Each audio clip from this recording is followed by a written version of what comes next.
Hi friends, scroll ചെയ്ത് പോയല്ലേ. അപ്പോൾ നമുക്കിന്ന് സിമ്പിളായിട്ടുള്ളൊരു ആർട്ട് നോക്കിയാലോ. അപ്പം ഞാൻ ഇന്ന് വന്നിട്ട് ഈ സിമ്പിളായിട്ടുള്ള ആർട്ട് എന്നാണ് പറയാറുള്ളത്. അപ്പോൾ നിങ്ങൾ വിചാരിക്കും എല്ലാം സിമ്പിളല്ലേ, പക്ഷേ ഇത് അതിനും സിമ്പിളായിട്ടുള്ളൊരു ആർട്ടാണ്. കാരണം രണ്ട് പ്രൊസീജിയറേ ഉള്ളൂ. ആദ്യം തന്നെ ഒരു സർക്കിൾ വരച്ച് അതിലിഷ്ടമുള്ള ഒരു കളർ കൊടുക്കുക, എന്നിട്ട് ഒരു ലീഫോ ഒരു ഫ്ലവറോ എന്ത് വേണമെങ്കിൽ നിങ്ങൾക്ക് വരച്ചു കൊടുക്കാം. ഇത്രയേ ഉള്ളൂ.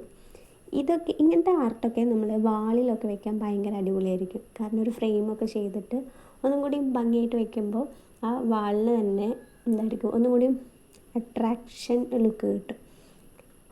സിമ്പിളാണ് ഇനിയും, എന്നാൽ കാണുമ്പോൾ ഒരു മോഡേൺ ലുക്കൊക്കെ നമുക്ക് കിട്ടണമെന്നുണ്ടെങ്കിൽ ഇങ്ങനത്തെയൊക്കെ ഓരോ ക്രാഫ്റ്റൊക്കെ വെച്ചാൽ മതി.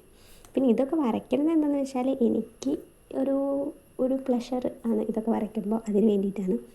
ഇപ്പോൾ കണ്ടില്ലേ, ഞാനിവിടെ ഈ ഒരു ലീഫ് പോലത്തെയാണ് വരച്ചിരിക്കുന്നത്. ഈ ലീഫിൻ്റെ പകരം നിങ്ങൾക്ക് ഫ്ലവർ വേണമെങ്കിൽ വരയ്ക്കാം. എന്നിട്ട് ഞാൻ ബ്ലാക്ക് വെച്ചിട്ട് ഓരോ ലൈൻസ് ഇട്ട് കൊടുക്കുകയാണ്.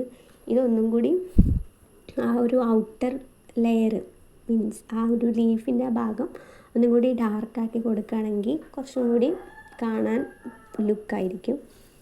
അപ്പോൾ ബൈ ഇത്രയേ ഉള്ളൂ ആ ഒരു ആർട്ട് എന്ന് പറയണത്. ഇഷ്ടപ്പെട്ടിട്ടുണ്ടെങ്കിൽ ലൈക്ക് ചെയ്യണം, ഷെയർ ചെയ്യണം, സബ്സ്ക്രൈബ് ചെയ്യണം. പിന്നെ നിങ്ങൾക്ക് എങ്ങനത്തെ വീഡിയോസാണ് വേണ്ടതെന്നൊന്ന് കമൻറ്റ് ചെയ്യണം. Okay, by.